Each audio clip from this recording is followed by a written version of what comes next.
Alright guys, figured I'd go ahead and take you this far way down. We did actually take the back screw out,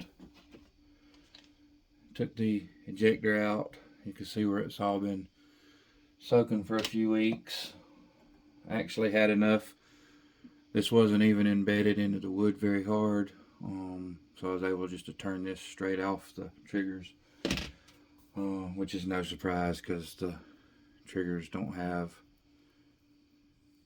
a whole lot of momentum to them because the levers are not cocked. We'll go ahead and take the trigger group apart.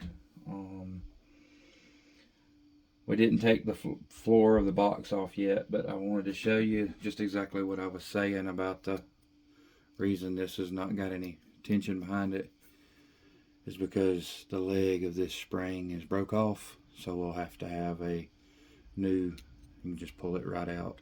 Supposed to have a leg down here that catches, and I would be willing to bet that at some point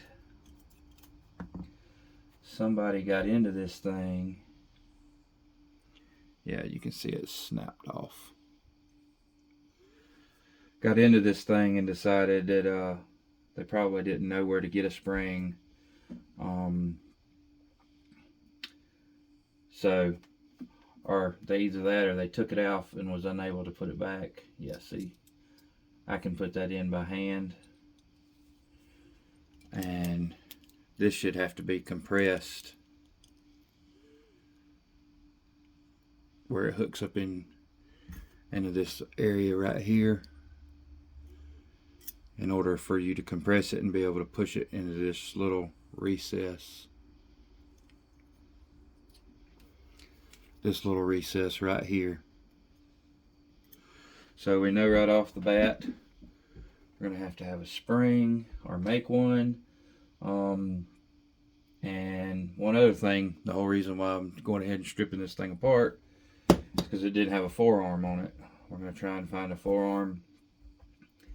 I'm not all that great. There's not a whole lot of parts explanations on these guns because this is really a guild gun, and for those of you who do not know what a guild gun is, some countries, especially France, they did guild guns where one person would make all the stocks, one person would make all the barrels, one person would make all the trigger groups, one person would make all the box locks and components, and there was no really one named company. So it's not like you could get on there and buy a LC Smith lever spring or LC Smith cocking arm. Everything was made and then they sent it out and it got proof marked. Hence, that's why if you look back, the proof marks on the barrel, they'd them a batch of barrels, they'd send some off to test, come back and say these are good for this, these are good for that.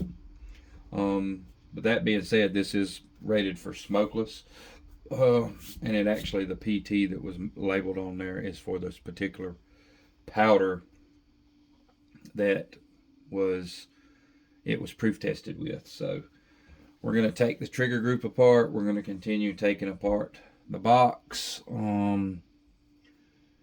because I need to see if there's any kind of other springs in here that need to be replaced, and we're going to go ahead and take it all apart and see so we can try and get on there and source all the parts. I think I may have a 4-end somewhere that I could possibly get, but we'll look at that and then we'll go from there. Next thing, you'll probably see it all stripped completely apart. I'll show you.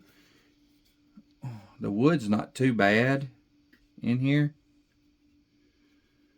I think we can fix all that. Definitely not going to spring or definitely not going to pin or glue or change any of the finish without talking to the guy who actually owns this first. See what he wants done, because naturally anytime you do something like this, the more work you do, the more cost is involved. So that's why a lot of people don't want to take these old guns and fix them. So because by the time you source the parts, pay somebody to put them together that halfway knows what they're doing, or if you're going to pay somebody that really knows what they're doing, you're going to pay $600-700 to have them back in shooting order. But this is a passion for me. I like doing it. It's kind of a hobby, relaxes me, so I work on it. I don't mind putting a little bit of effort because the labor on my side's free. Just all I'm ever out is parts. So we're gonna go on and keep on going and see where we're at. All right, guys, we got our box lock completely disassembled. Wasn't very complex versus a couple of other ones I've already taken apart. I think the biggest issue is going to be recocking the hammers and naturally getting parts. One of the hammer springs, or the cocking springs, if you can see that, was broke. It should look like this.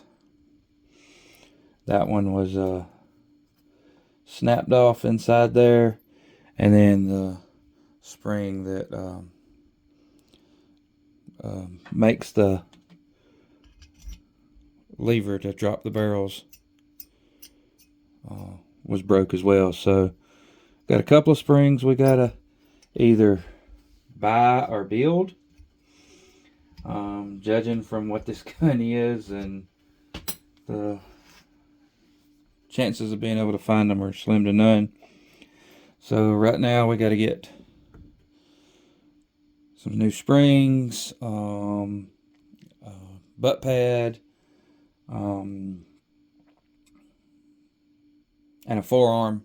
We got to get a forearm, or we got to come up with a forearm iron that will allow us to modify it to fit the gun, and then make a stock for it, a forearm. So we'll go from there. Tore all this apart tonight. Gonna let it rest, and then I'm gonna start seeing what I can do about getting some parts. All right, I'm going.